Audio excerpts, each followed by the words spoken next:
Audio Jungle.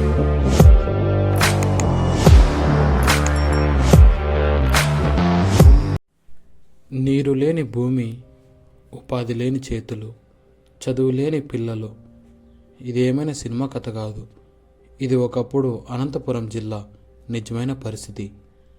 అలాంటి సమయంలోనే ఒక సంస్థ వచ్చింది, ఒక మనిషి నమ్మకం వచ్చింది.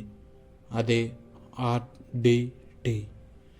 అనంతపురం అంటేనే కరువు, పైగా పంటలు పండవు, రోజూ వలసలు, నీరనే మాటే లేదు. చిన్నపిల్లలు చదువు మానేసి పనికి వెళ్ళేవారు. ఆసుపత్రి అంటే దూరంగా ఉన్న ఒక కళ.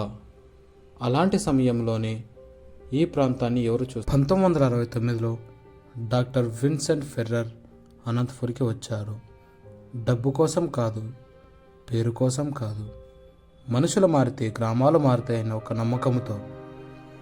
RDT మొదట చేసింది రాజకీయాలు కాదు, సహాయము కాదు, అభివృద్ధి.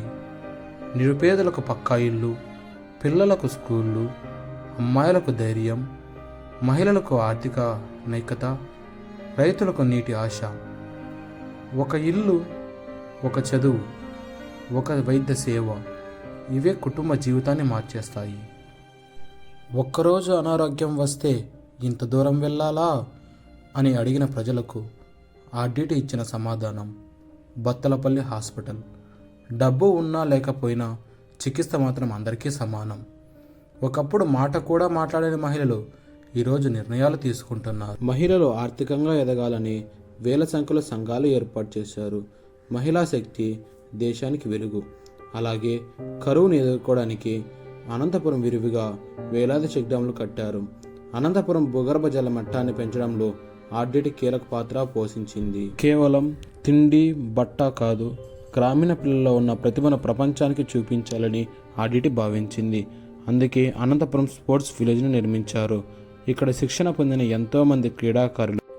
నిన్న జరిగిన మన్ కీ బాత్లో ప్రధాని మోడీ గారు అనంతపురం జిల్లాను దేశానికి ఆదర్శంగా నిలిచారని మెచ్చుకున్నారు.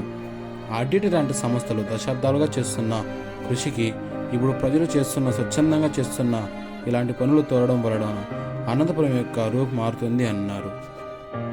డాక్టర్ విన్సెంట్ ఫెర్రర్ గారు మన మధ్య లేకపోయినా ఆయన ఆశయాలను అన్నే ఫెర్రర్ గారు మరియు మంచో ఫెర్రర్ గారు కొనసాగిస్తున్నారు. అనంతపురం ప్రజల గుండెల్లో ఈయన ఎప్పటికీ ఒక దేవుడిలా నిలిచిపోతారు. RDT అంటే NGO కాదు, ఇదొక ఉద్యమం, ఇదొక నమ్మకం, ఇదొక ఆశ. ఒక సంస్థ ఒక జిల్లాని మార్చగలదని RDT నిరూపించింది. మార్గం మనమే.